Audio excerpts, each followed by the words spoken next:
tingnan nyo naman po ito, nakita ng Nona. Oh, sobra kaganda. Oh, maliit lang siya.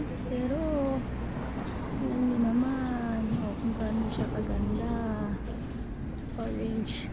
Orange and brown. Ang ganda po ng combination ng kulay niya. Ganyan lang po kaliit yung puno niya. Oh, yan. Ganyan lang. Pero ang ganda-ganda ng kanyang bulaklak. Nakakatuwa. So, tingnan po natin kung ano pa meron dito sa kanyang tabi.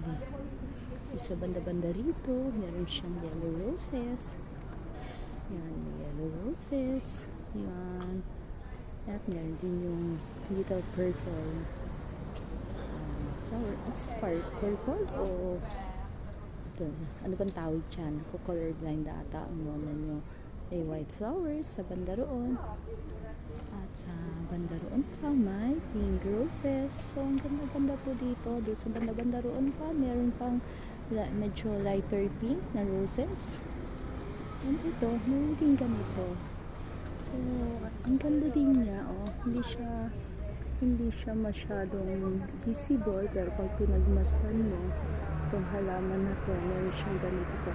Ito mga bulaklak. Diba? Ayan, ganyan po yung hitsura niya. And, ang ganda po niyang pagmasdan. So, ito pa po yung katabi niyang halaman.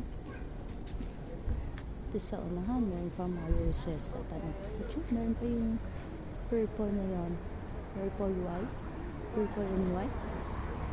At pink roses din sa banda ron.